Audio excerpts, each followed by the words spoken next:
The contrast with you between Deuteronomy with the curses and a plan of salvation when you that's a plan of salvation when you open the seals.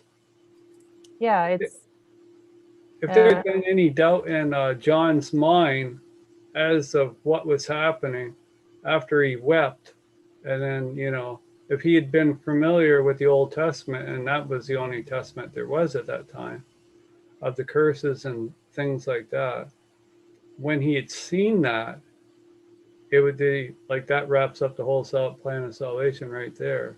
He'd be cheering after that. right. I really like that, the contrast. I never seen the contrast. I never seen the thing about the king's request for the book of the law before either. Thank you. Well, you know, it's kind of interesting. From back then, you always seen it as a high priest or one of the priests that read the book of the law. And back then, that revival started from the top. But you see today, when people do not read those things, the revival will start at the bottom when people are reading these things. Yeah, I think the revival starts with whoever's reading it. Yes. And that's where the studying today is being done, is by the people. And when they read these things, the Holy Spirit converts them. Absolutely. Yeah. Well, I really enjoyed that. And I see Julie Rhodes on. Is that you, John? Can you hear us?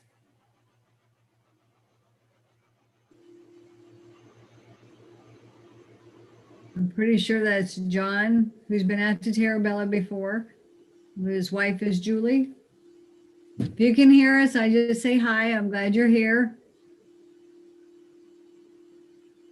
No answer.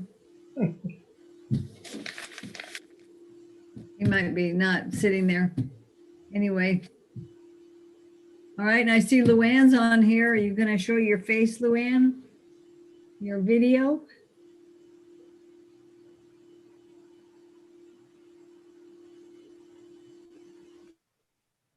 Where are all these people? All the little boxes. They may be like me. I cannot sit still for more There than she 3 is. minutes. Hi, LuAnne. Hey, how is everybody? Fine. Good, Look at with good, your hair again, nice and long. I don't know what you do, but I need some of what you have. No, it's pretty great. Oh, but it's so It's good to long. see it. It is long. That it is. Mom's is about that long, and remember she used to have it short like mine. Now it's real long, and unfortunately she doesn't even notice. She just they Yeah. braid Bless and her heart. don't even notice. But anyway, Bless her heart. well, you see everybody on here. It's good, It is. and a lot of people are watching that aren't in our little boxes. I feel like this Right. is like a pitch game or something when we ask questions. Yeah. Yeah, But- Don was gracious enough to get me set up. He's trying to get my car going again, so he won't be joining us. But yeah, We can watch you later. yes. But he sends his greetings. All right. Well, we have a few minutes in case somebody's not on that's going to get on just for that. So Sounds like a plan. you guys Yeah. can Yeah. keep on chatting. Thank you, dear.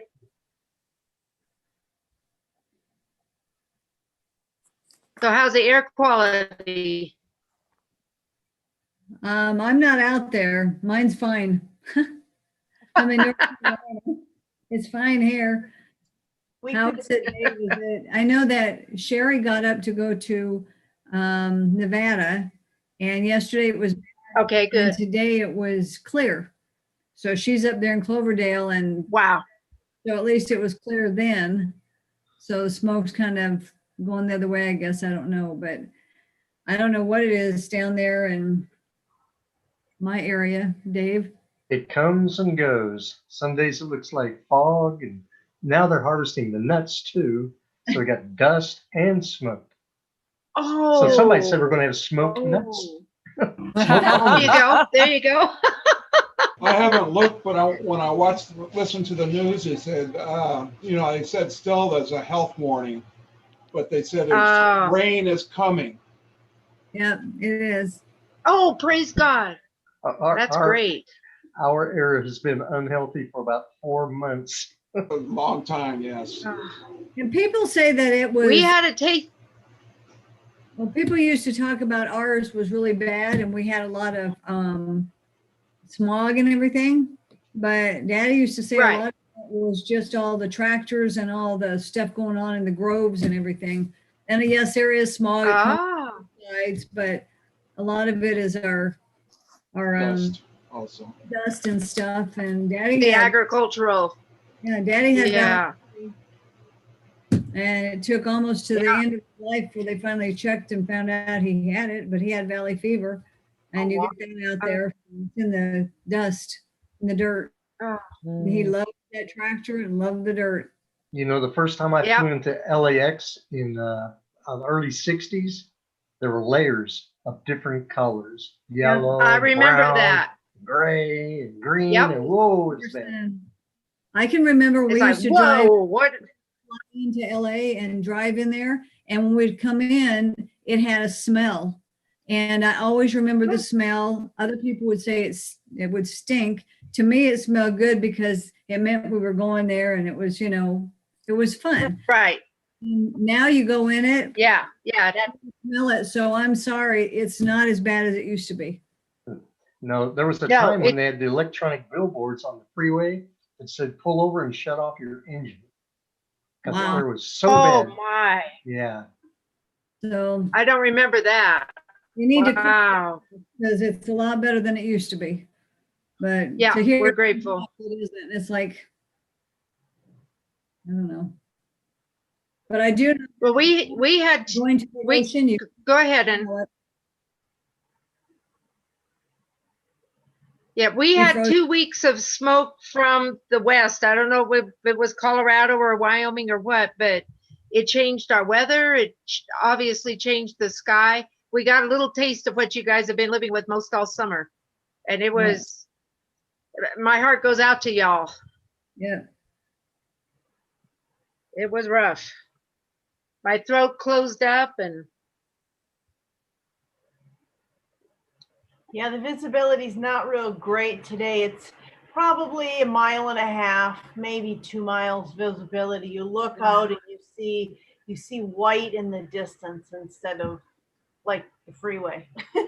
yeah. Speaking of that 1.5 miles that you can see, what does it say when we get to heaven? How long is that table?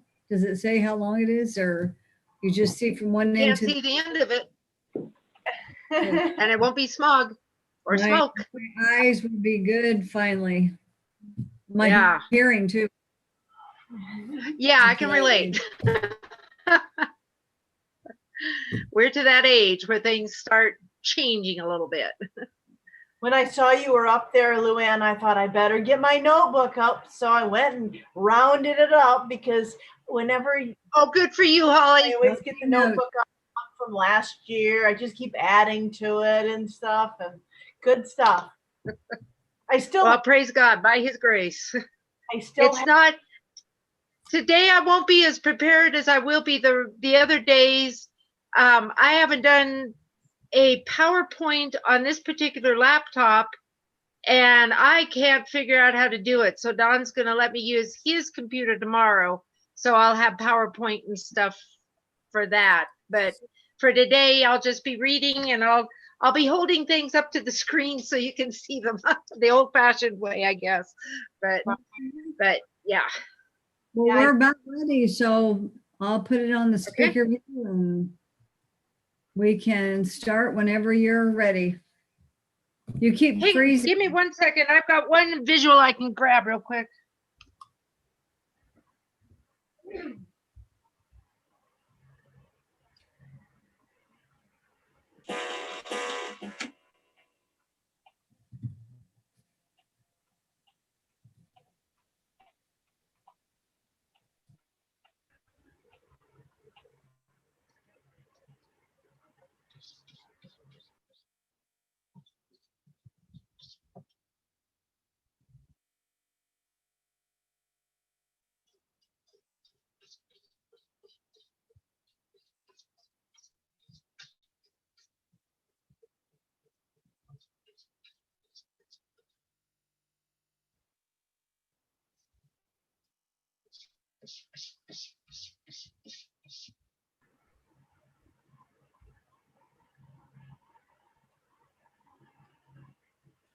Okay.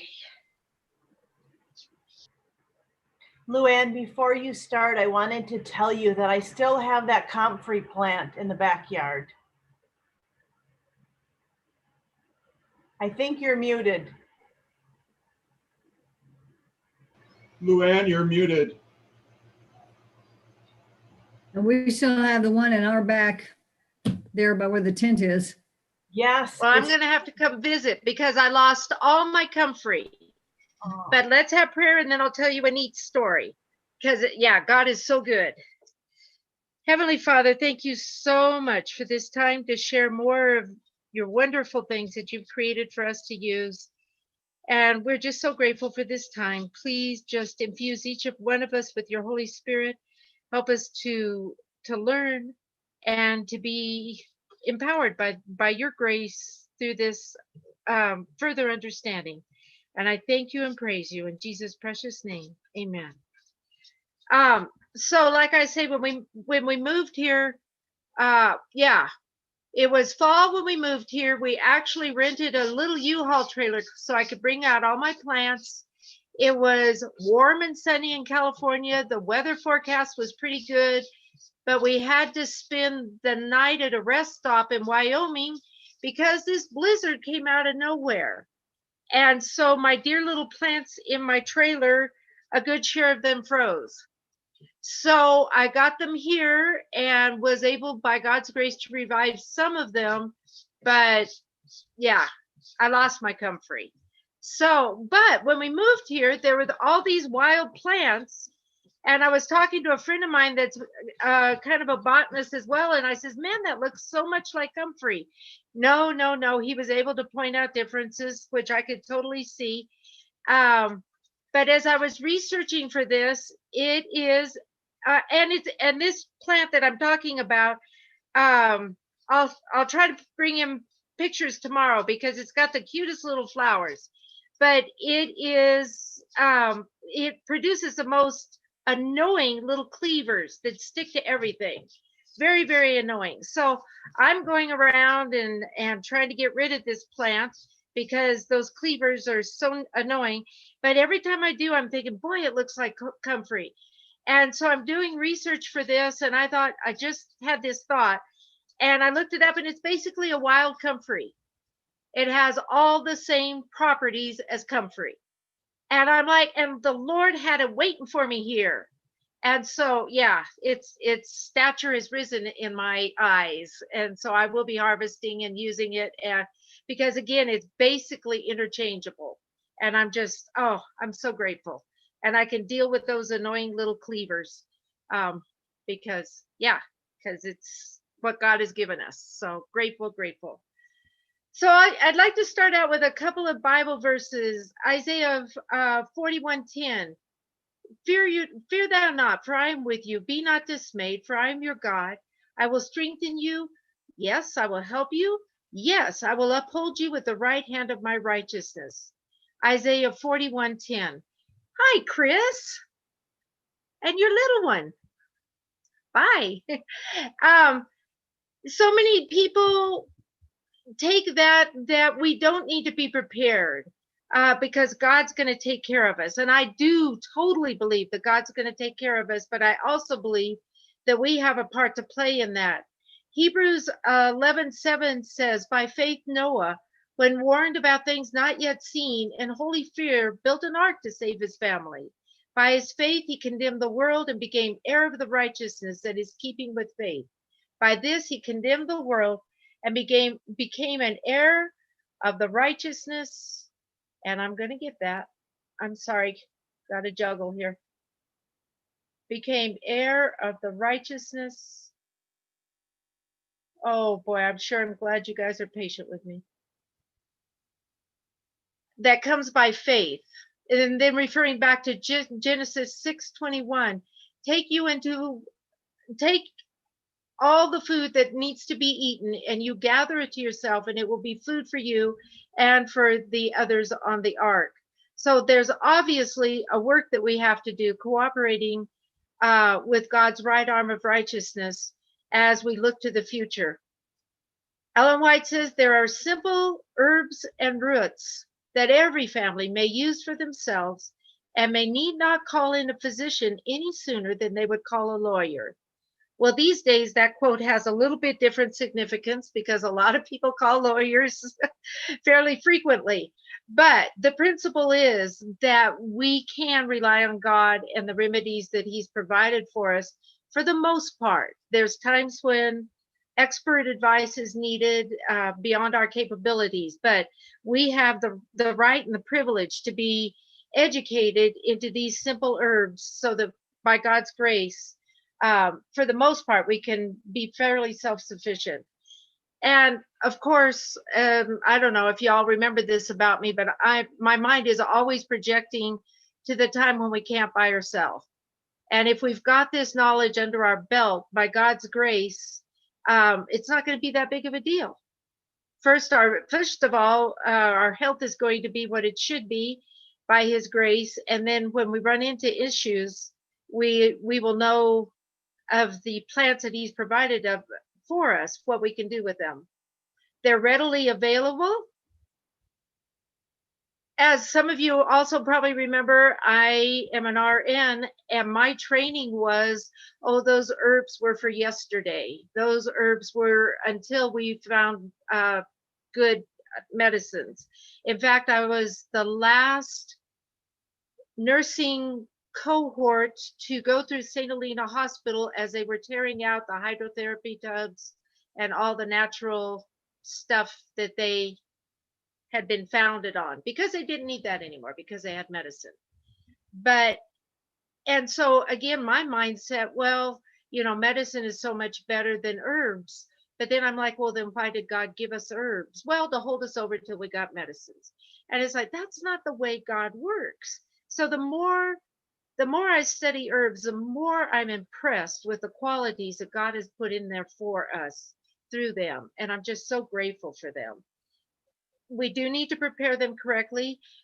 And another benefit of them is they're more in line with our body chemistry.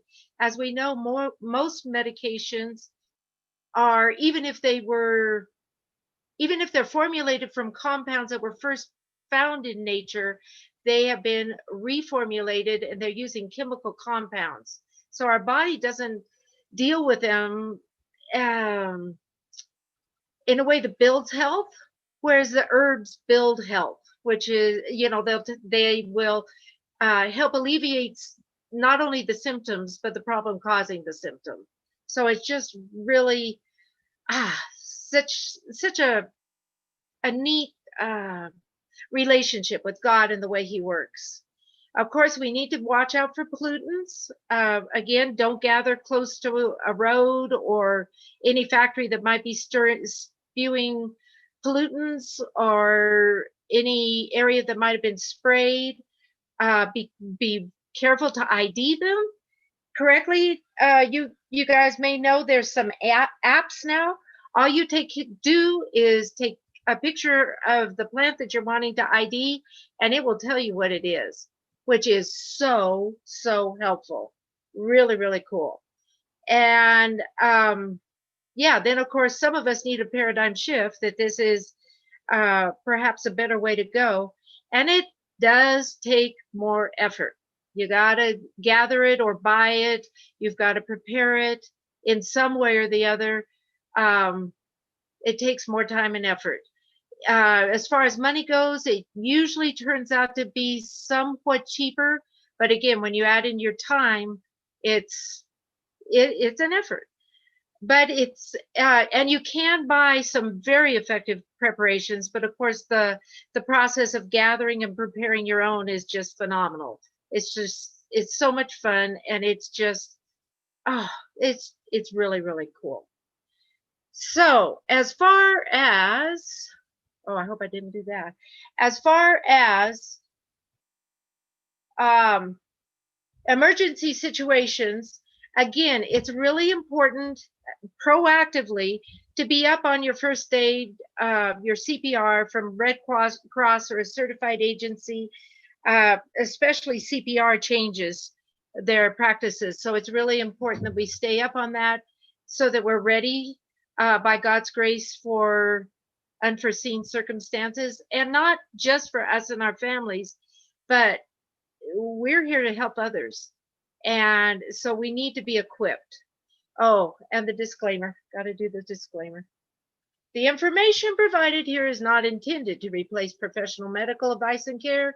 It is simply my perspective for you to consider as you make good choices for you and your family's health. The use of herbs is a time-honored approach to strengthening the body and maintaining health. Herbs, however, can trigger side effects. This is very important, and can interact with other herbs, supplements, and medications. For these reasons, you should be careful with herbs. The information provided has not been evaluated by the FDA, is not meant to diagnose any disease, or intended to treat, cure, or prevent any disease. Seek the support and care of a physician and/or complementary care practitioner you trust. Above all, listen to and trust in our Heavenly Father and His ability to take care of us. So, advice for a herbal first aid kit. Of course, it won't be only herbs, because you need some hardware in there. You still need Band-Aids, at least one ace bandage. I prefer 2 different widths, a more narrow width and then a wider width. The narrow is better for the hands, fingers, and the wider one more for ankles, knees, areas like that. I like to carry butterfly bandages. Y'all know what those are. They close the wounds. They got a much stronger adhesive, and they're very effective at closing wounds and avoiding the use of stitches. Gauze pads. And then again, this is a basic first aid. If you're wanting further doodads in your medical supplies, there's steps up. Like, I have a suture kit. I carry abdominal pads and organic cotton tampons in case of severe bleeding. In our area, guns are extremely common. Accidents, not so much, but cases of severe bleeding is something that I could very possibly come upon. And tampons are very, very absorbent. Tape. The suggestion that I read was like surgical tape. I prefer more the cloth tape. I find it to be kind of a nice cross between the surgical tape and paper tape. It still has a good adhesive, but it doesn't rip your skin off when you go to change it. So that's my preference.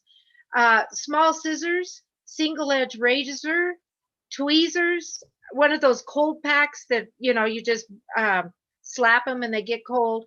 A bandana, which can be used for all sorts of things, like holding on a gauze pad or a bigger bandage on an extremity on the head.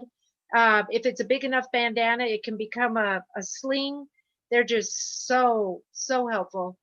Hand sanitizer wipes in a Ziploc bag.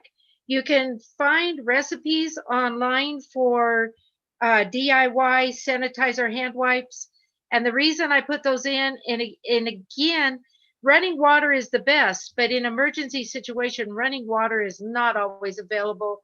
And I personally feel like we're kind of overusing the alcohol hand sanitizers. Of course, you could have one in there. But again, the name of this one is Herbal. So you can make DIY hand sanitizer wipes without alcohol. You can use witch hazel, aloe, essential oils that are antibacterial, antiviral, and they'll be very effective.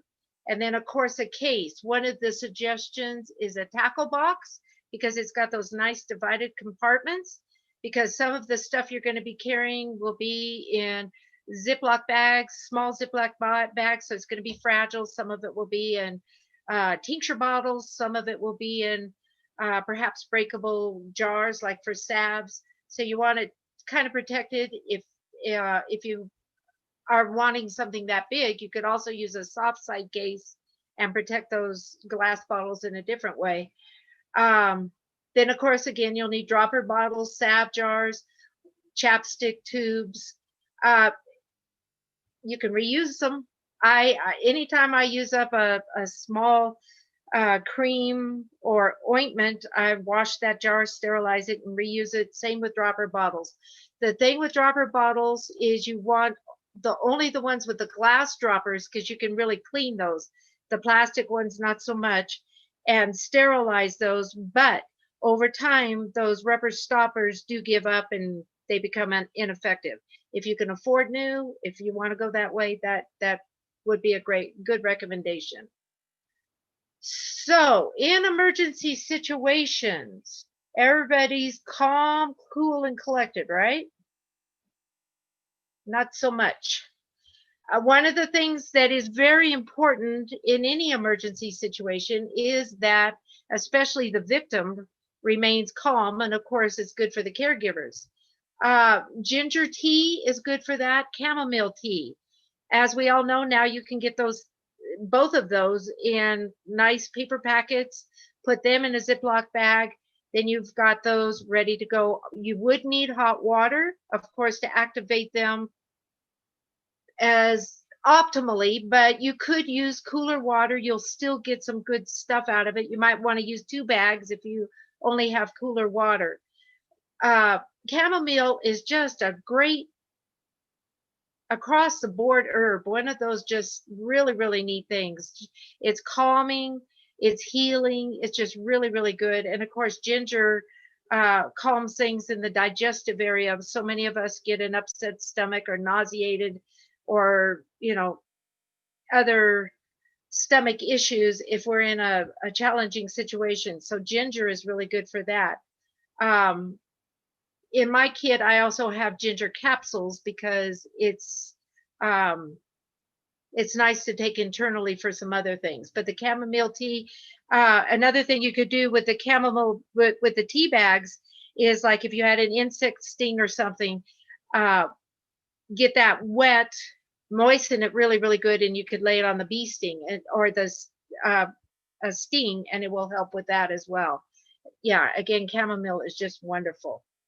Another recipe, and what I'll do if you guys want, if you want to send me or text me your emails, I'll send you this presentation today because I do have a couple of recipes if you're interested. One of the things that's really calming is a bitters recipe, and it's 1 ounce of dried lavender, 1 teaspoon of dried valerian, 2 teaspoons of dried passion flower, 1 teaspoon dried orange peel, 1/2 teaspoon dried ginger, 6 ounces of alcohol, because you're making a tincture. And I know we've talked about tinctures before. I've done lots of research. I can't come up with anything definitive. Some people say you cannot burn off the alcohol. Many of them say that if you add a small amount of boiling water to the tincture in a cup, it will boil off most of that alcohol. If you're left with, you already have an extremely small amount, and now you have like a negligible amount. The website that I got this particular recipe off of suggested using Seedlip Spice 94, which is a non-alcoholic spirit. I can find no corroborating evidence that that would be efficacious in making a tincture, because it's the alcohol that draws out these the components of the herb that you're wanting to utilize. So again, I'm not feeling that that's the best advice, but it is on here. If somebody does research, comes up with something different, I'd love it to find something like that. But again, I can't find that would really work.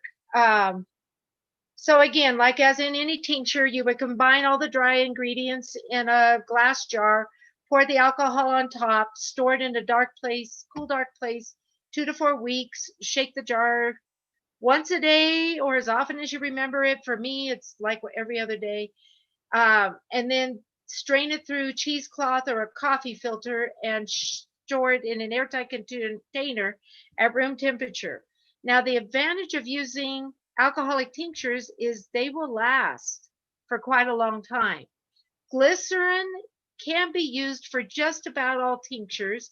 And one of the things and you can make alcohol at home, but you can also make glycerin at home, which I think I like. Glycerin also imparts a rather sweet taste, but it doesn't draw the components out as effectively.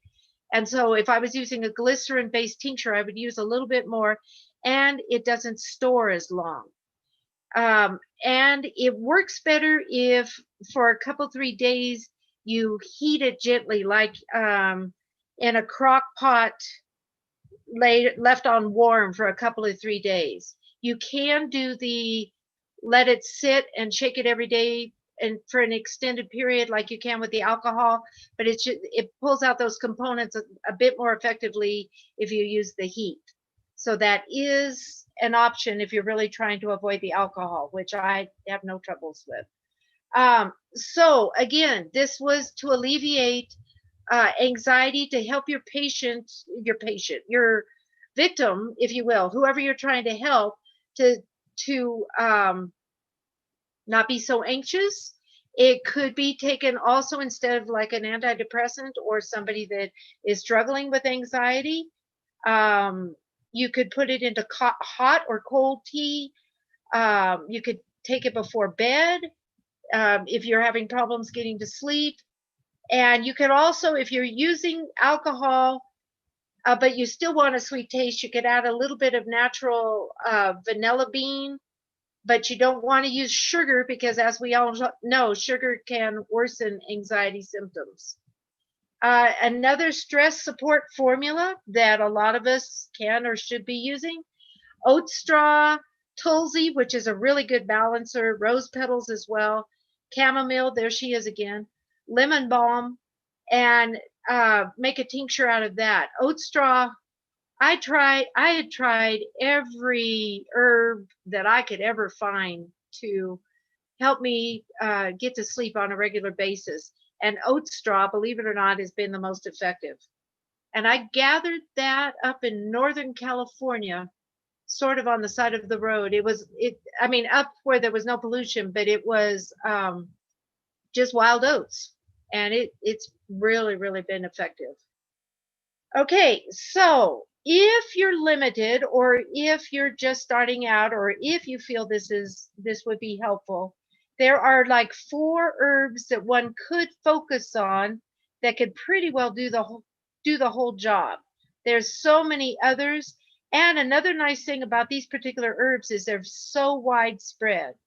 The first one I'd like to share with you is, they're all over the US. And they like dry conditions. So they were very prolific this year. Oopsie. This is what it looked. There we see. Oh dear, that's not going to work real well. Well, maybe you can see the leaves. This is yarrow. It has very delicate fern-looking leaves, and the leaves always come out first. But it's not quite a fern. So you're looking at it, you're like, well, that's pretty, but it's not quite a fern. But it's that same looking kind of stuff, but it's not as flat leafed as a fern, and it definitely doesn't have the spores on the bottom.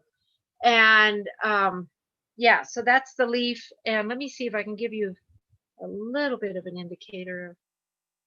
That's the flower. That would be a part of a flower. It'll have like a flat top, and there will be a bunch of them on top, but they'll all be kind of flat. And there's different colors, but the wild ones are almost always white. If they sell them domestically as a landscaping plant, and there's all sorts of beautiful colors, but the wild ones are white. So fresh, dried, or powdered, it's excellent for cuts and scrapes. It stops bleeding. And I know it's kind of weird, but you can actually sprinkle the dry leaves into a wound. Of course, you've gathered it under optimal conditions. You've kept it clean, and the antiseptic qualities are going to take care of the rest. It will stop that bleeding. It will actually, again, those antiseptic qualities will prevent infection, and it is also a mild pain reliever. So that's a real neat use for yarrow. It is, again, a strong styptic. It's been used for centuries to stop bleeding. So it's a tried and true. If you're using that, you don't have to feel like it's an experiment. People have been doing this for thousands of years. It's a strong antiseptic. It helps to disinfect the wounds. So again, we want to be able to wash wounds out as much as possible, but sometimes running water isn't available. So, and I'm a nurse, so I even hate saying this. You can sprinkle this stuff into a contaminated wound, and it's going to make a difference. It's going to make a big difference. And it just sounds very strange to be sprinkling powdered plant matter into a wound, but it does work. You can also use it when you're making an oil-based salve. You would combine it with other herbs. You could just make a straight yarrow, but it would be much more effective if you combine it with other herbs. Yeah, I'll ask that later. I have a question about salves and stuff. So it's a #1 herb for first aid. Cuts, scrapes. You can keep the whole dried leaves in your first aid kit. You can crumble it up on the spot. You can also run it through a clean, like a coffee grinder, and keep the powder on hand. The more you decimate a herb, the faster it will lose its effectiveness. So keeping it in its pure leaf form will keep a lot of those oils and components volatile so that they'll be more effective in an emergency situation. If that just doesn't work for you, again, grinding them up, getting all the air out as possible, sealing them, carrying them like that or keeping them like that will be surely better than nothing, and better than a lot of other things. And then again, in a powdered form, it's real easy to sprinkle over cuts or other problems like that. Kelp is, well, we'll get back to that. I'm just going to cover these 4 basic herbs first, and then we'll go back to some others that are also very effective for different situations. Plantain leaf. Y'all know what plantain is, right? Not the banana, but it's all over California. We've got the narrow leaf and the broad leaf in California. Out here, I've only seen the broad leaf, and its leaf is shaped, kind of like that, and it's got noticeable inverse ribs, like there's dents in it that go around the curvature. It's very, and then it, well, when we were kids at SoCal camp meeting, we would make pretend bow and arrows out of it and shoot the seed heads. But the seed heads with the broadleaf have a whole lot more noticeable seeds that actually can be gathered for a food source. The Native Americans did. They've got a pretty good protein and oil content. So they're a good survival type food. But again, it's not a big plant. So it takes a lot of those to make a difference. You wouldn't be surviving just on that. But anyways, the yarrow is, no, plantain. We're on to plantain. Oh.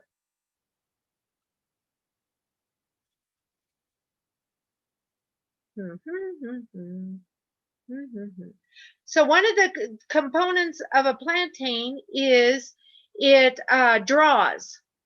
So it's got a pulling effect. You can use it, you can make a little poultice out of it. Like if you've got a splinter that's killing you, put that over. And, I'm just thinking about it. It probably would help with porcupine quills or something like that. And it helps to soften up the flesh and to pull out something that's irritating and causing a problem. It's also really great for spider bites and bee stings. I will tell you that I did not find it effective for hornet sting. I got one about a month ago, and I went, oh man, it hurt. And I went and chewed up a plantain leaf and put it on there, and it didn't do much good. But hornets are a different animal. They are horrible. And honestly, if it ever happens again, I think I'm going to have some tobacco on hand just for that. In West Virginia, that's their go-to for wasps and hornets and all that type of stuff. And it's a very strong, again, as I've talked about before, so many plants that we call toxic, used the right way, are highly medicinal. Cannabis being one of them. Not ever smoking, that's never God's way, but as poultices, as medicine for external use, they can be very, very helpful. We saw they used tobacco on a kid that had gotten a wasp sting, and the pain was gone, the sweat, it never swelled up. It was very effective. Snake bites. This is one person's advice: to use the crushed plantain leaves on the bite till you're able to reach medical care.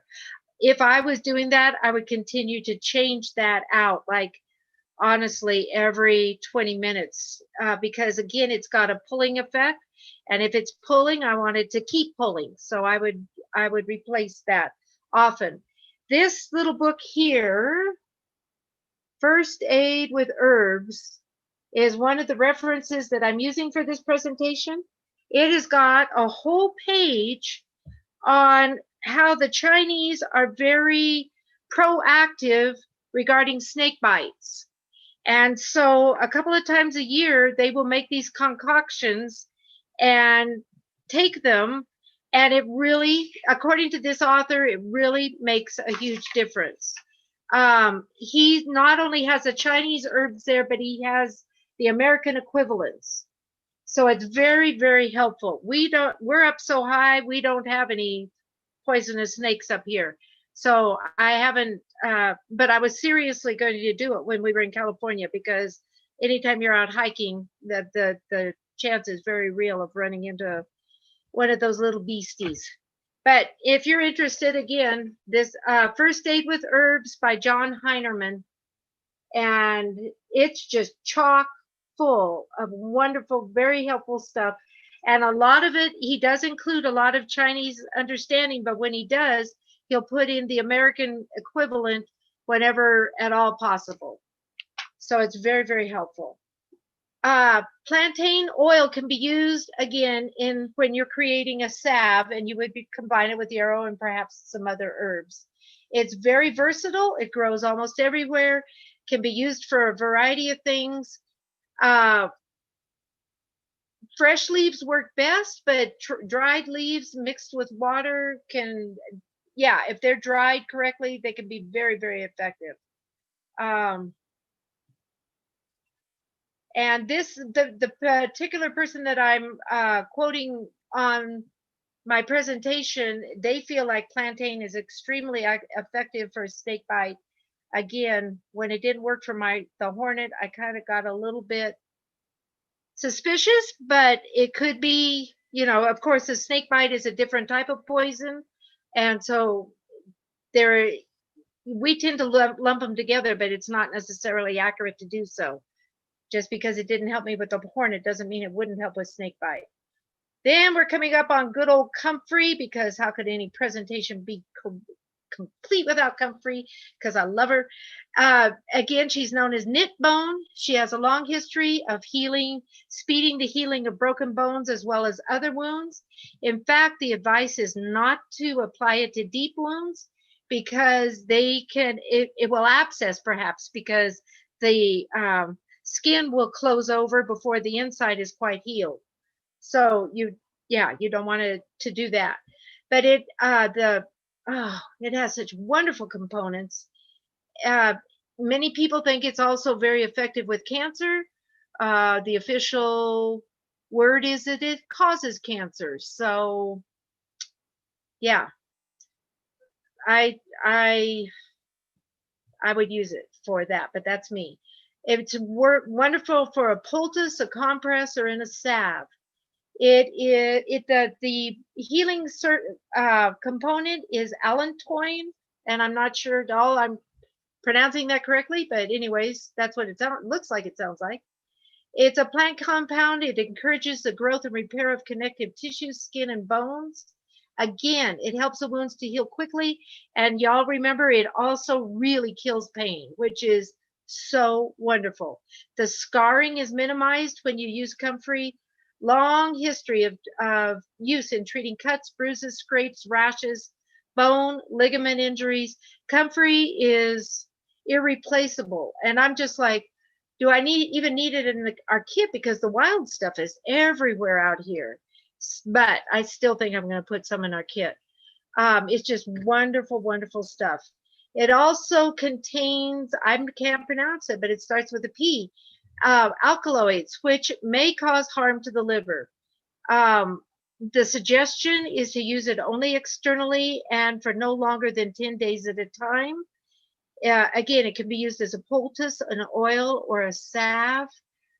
It's just wonderful, wonderful, wonderful stuff. I can't sing her praises high enough. Oh, but if you have a history of liver disease, please be very, very careful, and definitely not internally, and avoid it during pregnancy. There are stories of it being in, the cattle have ingested it when food gets a little sparse. They will avoid it otherwise because it's got apparently a not so nice taste, but they will die like months later because it's been working on their liver in an adverse way. So just remember, to use it in caution. If you're using it internally at all, be very careful.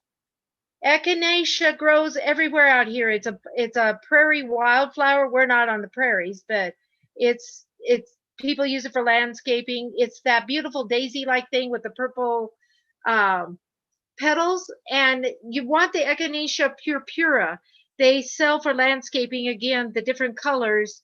They probably still have medicinal qualities, but the purpura, the one with the purple petals, is the one that you really want. And it's the leaves and the root that are the most efficacious, the flower as well. But yeah, the leaves and especially the root, if you can grow enough of it. Strong antibiotic properties to prevent infection, stimulates the immune system. And for that reason, you're very careful if you're using it you don't use it with somebody that's got an autoimmune disease, because it could cause problems with that. You want to apply a tincture of Echinacea to a spider, snake, or insect bite. It helps relieve the pain and to fight the infection and the potential of the poison. It's like a first go-to if you have one of those situations. And it's interesting to me, comfrey is such a strong painkiller, but yarrow, echinacea, plantain also on a lesser level. But it's so neat how God packaged the painkiller with the helper. I think that's awfully good of him. So echinacea, very important benefits. It reduces inflammation as well. Powerful antibiotic properties to help prevent infections. And of course, one of the challenges with a puncture bite, this is what they always want us to get a rabies shot or something, but even more likely is that you would get either some sort of an infection, because it's anaerobic. There's no oxygen in a puncture wound. And so the bacteria can grow quite nicely in there. So putting the echinacea tincture in there is going to just nip that in the bud and make a big difference as far as alleviating potential of infections.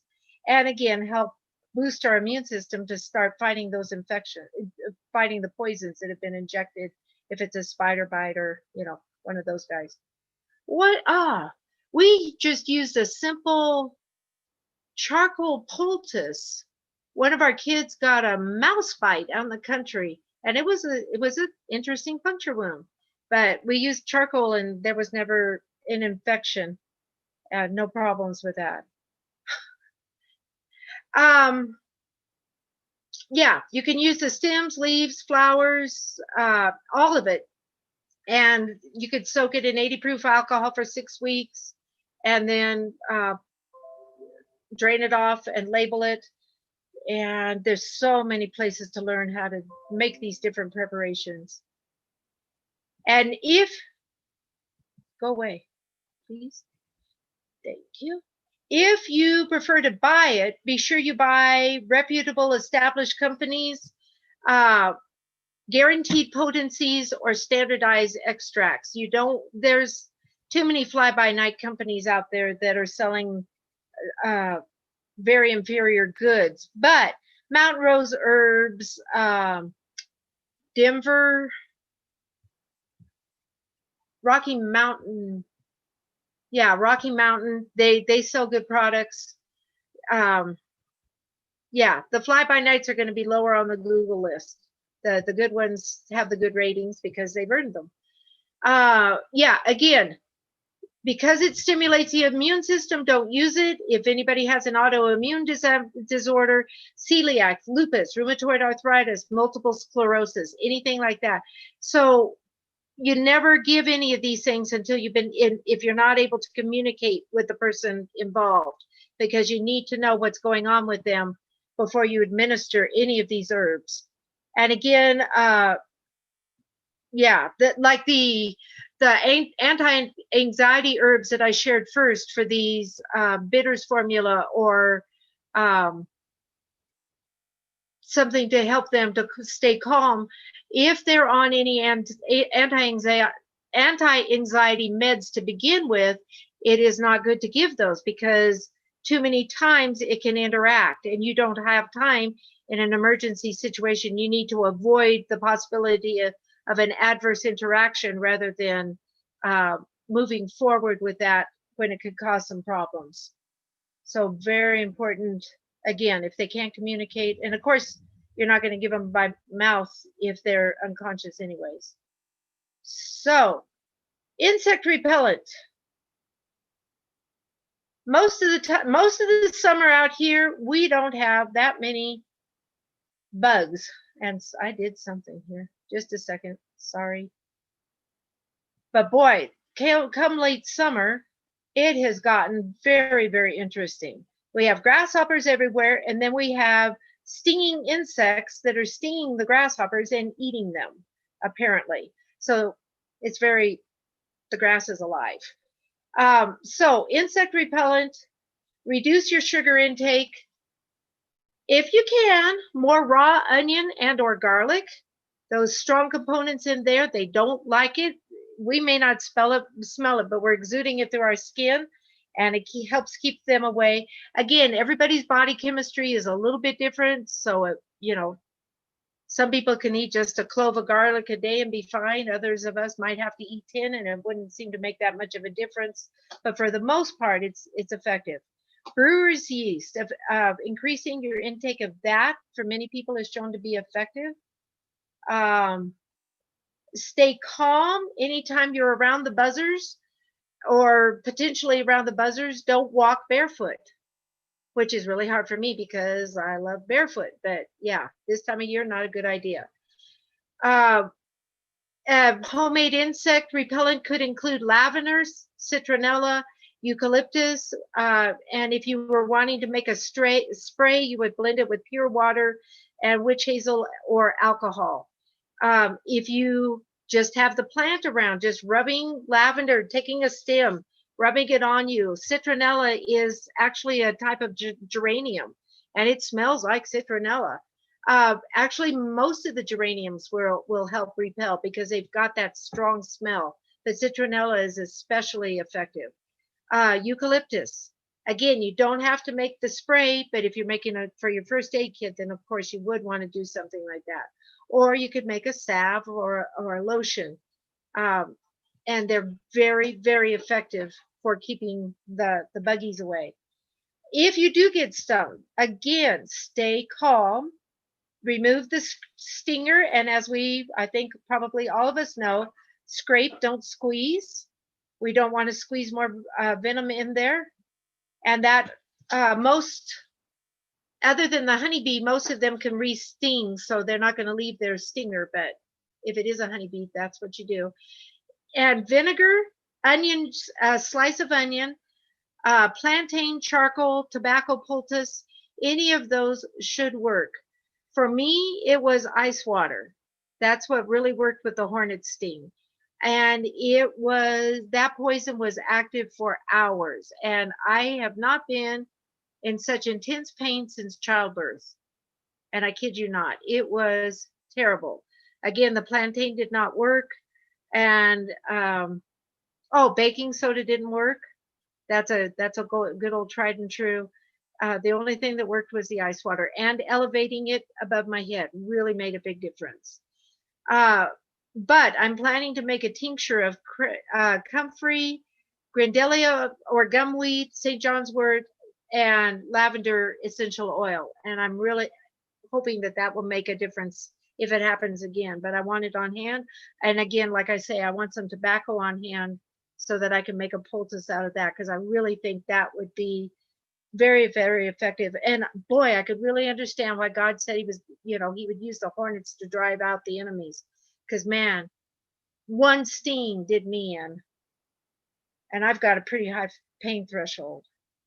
Diarrhea can be a life-threatening situation. Some of us are aware of us, others not so much, but it's important to be aware that if it should happen, bentonite clay, and again, activated charcoal is going to be in all of our kits, but bentonite clay is also very useful.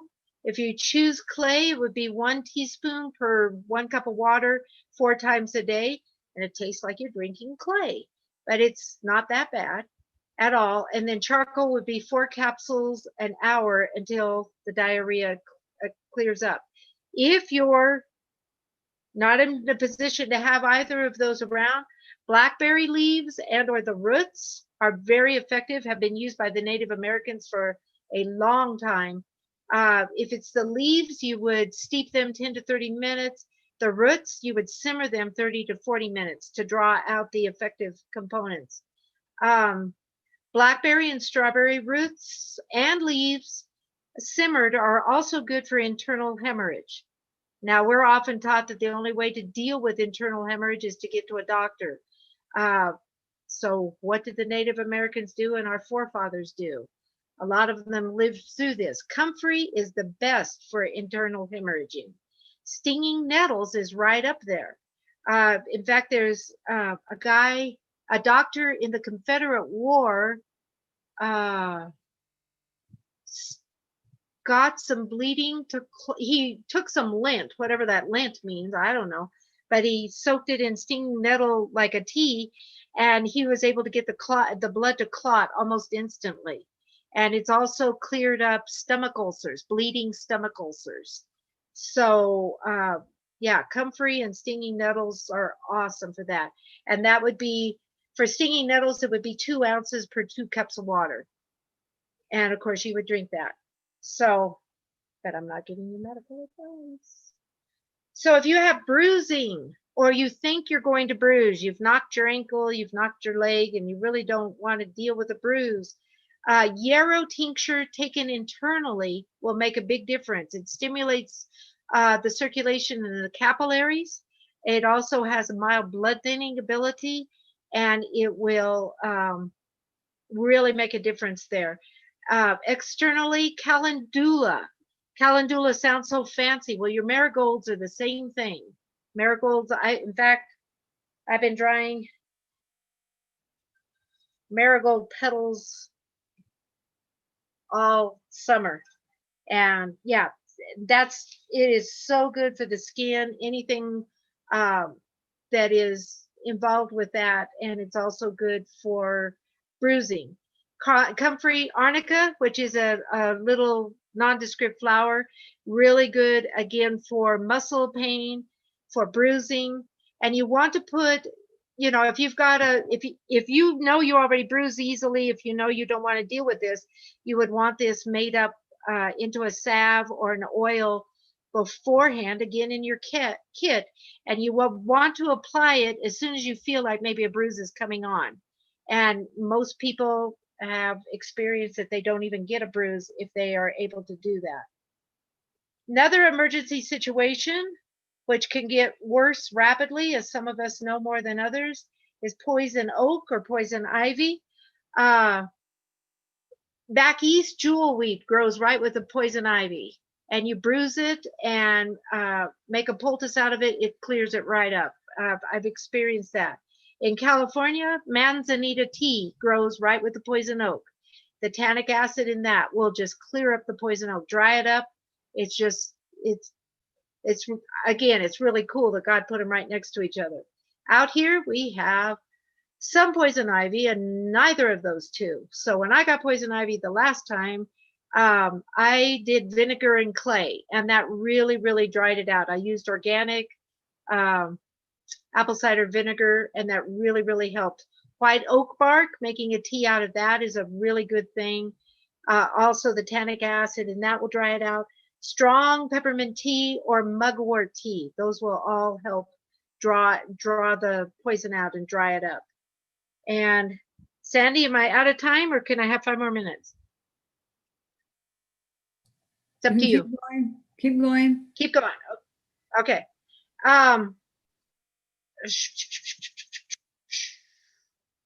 Pain or inflammation, willow bark tea. You'll find willows wherever there's water. Well, almost every time you'll find around the water, there will be willow. They've got that long, narrow leaf. You can also use a leaf. There's stronger components in the bark. That's where we actually got aspirin. So you can brew a tea out of that. Yarrow tincture will help with the inflammation. Comfrey helps with everything. If you have nothing else but chamomile, it will help. Meadowsweet is another herb that will help with that. Again, muscle aches. I just made up a bunch of dandelion oil, which I'd not heard of until this year as being effective for muscle aches. You take as many dandelion flowers as you can cram into a jar, fill it up with good olive oil, and set it in the sun for a week, 10 days. And the components will be drawn out, and you've got a really good oil that will help with those aches. And again, another thing that's good is arnica. It's really good for bruising, muscle aches, and a St. John's wort is good for that as well. Food poisoning. Oh man, gotta talk fast. Food poisoning. Charcoal is always my go-to. Burdock root tea, horehound tea. Those are all good for food poisoning. Some of them are more specific for certain types of food poisoning, but and that's why I use charcoal across the board, but those others are helpful as well. If you're foraging, some people, unfortunately, as careful as they can be, still end up with the wrong mushroom or berries. Activated charcoal, white oak bark, orange pekoe, black oolong tea, any of those with that high tannic, well, the charcoal doesn't have that high tannic component, but those others do. Those will help with that plant poisoning, but you also want to be taking a magnesium supplement because this is not this is not something to play with. It can destroy your liver, especially the poisonous mushrooms. So you want to also supplement that with dandelion root, peach bark tea, and a high protein diet to again help to avoid that potential liver damage, which again would come primarily from poison mushrooms, but it can also come from other wild herbs that are not what we thought they were. Real quick, I've got so much more, but we'll go into tomorrow with some of this. Oh dear, where did it go? Radiation poisoning, which might be something that we might have to deal with. I'm not sure. But the seaweeds are good for that. The seaweeds are really good. Kelp primarily, dulse, Irish moss, Iceland moss, any of the algae that you might find, those are really good for radiation poisoning. Clay is also good for absorbing some of those isotopes. Garlic helps, aloe vera, slippery elm. We've got tons of elm around here, but it's not slippery elm, but it's still in the same family. So I'm using it for my throat issues. Fenugreek is also another one for radiation poisoning. So I'm going to wrap it up there. Hopefully that was helpful. And then tomorrow we'll get into more. There's some natural antibiotics that we can be making, natural antivirals. things, if an infection can occur, some things that we can do. Anything else that you would like to have me address, because I could still stick it in. Well, I have people that are saying, how do we reach her? You have my email? You have my email, right? I can text it to you. Anyways, feel free to give that to them and I can send them this presentation. Okay. And then they've got it in print. So that would be great. Any other questions? I can watch it, but I wanted to ask you, you were talking about everything and maybe I just missed it, but I didn't hear you say cayenne. Thank you. Cayenne is also really good. It's just not as effective as yarrow and kelp, but cayenne is really good. Like you cut yourself in the kitchen, and some people, I mean, it's real easy to have in your first aid kit. So thank you for asking. Another thing that is an old wives' tale, but also extremely effective, is spider webs. Stick them in a bleeding wound and it will coagulate that blood really, really quick. Now, in my house, they're pretty dusty spider webs, so I'm not sure I would want to go that direction. But yeah, they do work. They do work. So these are all things, and these are very important things to know because bleeding can be a very life-threatening situation. So thank you for asking that, Sandy. Anybody else? Holly, were you fulfilled? Oh, I'm full, all right. It's like drinking from a fire hydrant. Well, Sandy will get it to you, and then you'll have it, and you can absorb it better. So, great. Yeah. My dad didn't my dad used to say something about it's like a fire hydrant? Yeah. You open it up. He like, did. Wait. But they can go back and watch it too, because everything's recorded. Everything's on YouTube, so it can all go back and watch it, and then they can get your information too. And Great. Sounds good. What's the best Joseph, way? you had something? Go ahead. Yes. What is the best way to get LuAnne's email without it going over like the YouTube? Ask Sandy, text Sandy. Okay. Or yeah, text Sandy. That would be good. Another book that I highly recommend. It's got a different approach, but this is the Natural First Aid Handbook by, I have no idea, Bridget Mars. And it's very, very helpful. It has a very different approach to the little one I showed you, but it's got a lot of really good stuff as well. It's more in detail. Well, it's got more room. This is a very skinny book, but it's got more room to go into more detail on some components.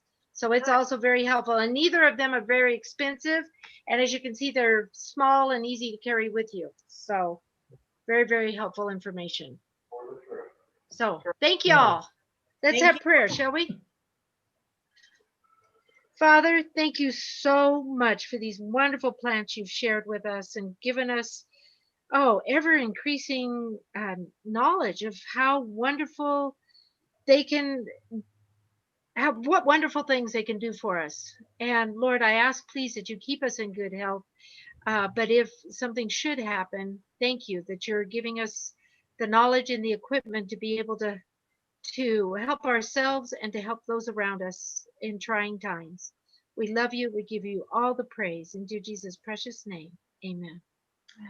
Oh, LuAnne? Yes, sir. One book I can't find right now, but by Dr. Dentz, Calvin Dentz. Have you read his book? Oh, yes. Yes. I can't remember the name of it. Something about your heart. Somebody gave that to me, and honestly, after 2 years, almost 2 years, we're just now getting my books unpacked, and I have not found that book yet. He doesn't even have it, and of course he passed away. Yeah. Right. I do have a copy though. Yeah, it's a really, really neat book. Thank you for bringing that up. That's an excellent resource. Of course, a lot of his remedies come from Brazil and Argentina. And that's great, but my burden is that we have plants that we can use in our backyard, because those are very effective. I think the ones in the rainforest are probably the most effective. But we've got plenty good ones here, and I'm very grateful for that. Thank you, Dave. All right. LuAnne, could I ask you 3 things I'm interested in? Sure. Any remedies for pain or healing of anomiosis? You know what that is? Let me write that down and I will do some research because no, it does not ring a bell. Spell it for me, please. I don't know how to spell it. Well, then say it Anomiosis. again. Anomiosis? It's like a Any, problem with your uterus. okay. So you want specifically for pain and or healing, right? Yes, and also Okay. anything on insomnia or low thyroid function. Low thyroid, coconut oil is very effective. As far as herbs, boy, yeah, I'll get back to you. Insomnia, the list is so long. Have you tried kava? No, I had a hops tincture and it had alcohol in it. I thought it wouldn't be very good with me. It seemed like it bothered me, so I threw it away. I tried valerian and that didn't work. I tried melatonin, it didn't work. So I'm left with nothing. Yeah. Because it seems like melatonin is too strong or something. I don't know. And low thyroid function, Yeah. I tried eating coconut before, but you can't get any good ones anymore. And I used to mix that with kelp powder and stuff like that. Yeah. For extra iodine. But it seems Right. like I drag lately. It's not working anyway. They put me on some medication. I don't want to do it, Synthroid. Right. So I'd rather do the Yeah, but natural once stuff rather than. there are ways. There are ways. There's great hope for that kelp, and then there's also, and I need to sign off because we're running into somebody else's time. But No, yeah, kelp is good, you're but the last even one, LuAnne. iodine. You're the last Oh, one. wonderful! You just go Oh, right on. great! Oh, I great! don't know if I should say that because thank maybe you, you wanted to Sandy. be off. There she No, goes. no, it's good. It's good. I didn't want anybody to feel like I was running away, so No, that's You're good. the last one. So, so endometriosis and insomnia, thyroid, that insomnia, when the list is going to be long, there are so many things that can help. And again, oat straw is the one that finally works for me. Yeah. And anything else, sir? Just these 3 things? Yeah, just those 3 things. I Okay, heard tomorrow. at one time that maybe Saint John wort, but I tried that too and it didn't seem to do anything. So let me ask, since we have a bit of time, do you know what your insomnia is caused by? Is it because your brain doesn't shut down? Is it because of pain? Is it because you're tense? Well, with me, it's because my brain doesn't shut down. I'll just give you a background. I'll run it really fast. I used to work at a car seat producing company, and they had a chemical that was in the air that causes fatigue. It's called TILDA. TILDA is acronym ... between them, right? Okay. And I was on nights from 11 till 7 for almost 5 years straight.